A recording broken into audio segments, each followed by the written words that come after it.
Representative Hayes of Connecticut is recognized. Thank you. I first want to start by saying that it is not the focus of Democrats on this committee to dismantle the Department of Education. It's not the role of the federal government to write curriculum or develop instructional materials for the classroom. I don't think anyone would want that.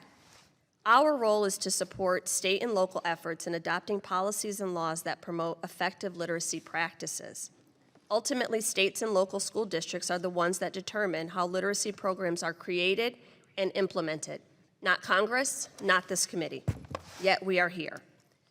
I just want to mention that, Mr. Bromley, you did reference the NAEP data and Louisiana's progress, but I would encourage everyone to disaggregate that data a little more, and you will see that white students are the ones who experience the largest gains, which demonstrates that access to these opportunities still exists.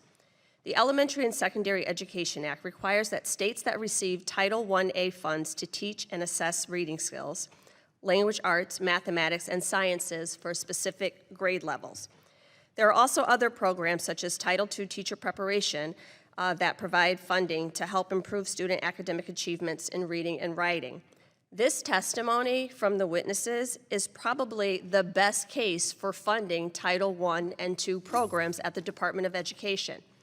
ESSA does not dictate how subject matter should be taught, but I can tell you, as a classroom teacher, I know that direct instruction is effective for foundational skills, but not for developing deeper conceptual knowledge. Long-term and sustained federal investments in our schools, particularly in our teachers, is crucial to addressing the learning gaps in this country. Teacher preparation, licensure standards, professional development, and in-service are all critical to addressing the learning gaps in this country. The actions of this administration do not focus on literacy. The ongoing dismantling of the Department of Education and efforts to defund K-12 education programs will have a negative impact on the ability of schools to teach and teachers and students to learn.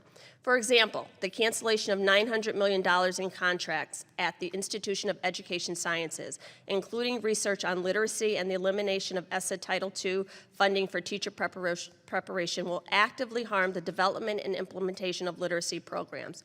Ms. Roughton, I'm happy that my Republican colleagues have invited you here because every word of your testimony illuminates the need for early childhood education so that students can learn letter recognition and letter sounds, all of those things that are foundational for when they actually begin kindergarten. So thank you for all of your words today. Dr. Wingford, my question is to you. Can you speak to some of the best practices that state and local school districts can use to achieve better literacy outcomes and how these evidence-based models are actually working? So I would like to say again, I think that's one point that many of us agree on. We, in fact, agree on the science of reading. We agree that multi-tiered systems of support actually work to support students. We believe that within those tiers, that tier 3, pulling students for greater intervention when they demonstrate that they need more help is always good practice. Using data to inform your practice is always good practice. What we have to be more careful about is looking at that data in a more nuanced way. Not all students are experiencing literacy and education in the same way, and how can we use that data to better support or navigate instruction for those students who are not experiencing it in a way that is allowing them to be successful or proficient. I want to thank you for your testimony today because you have actually drawn into the fact that we rely on these NAEP scores, which are federally funded.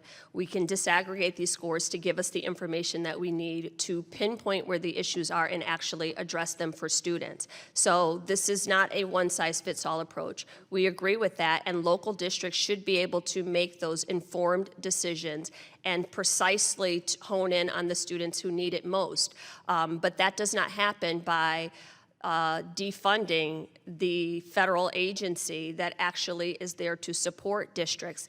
Dr. Brumley, you thanked the Trump administration for all of your progress. However, you noted that this effort began 5 years ago, and federal funding has helped with that. So 5 years ago, the Trump administration was not the administration who was in charge. It was actually the Biden administration. And massive investments into districts like yours have definitely benefited. So yes, we are not afraid of change. We are not afraid of looking at the data and using it to inform our decision, but we can't ignore what the data tells us. Thank you. I yield back.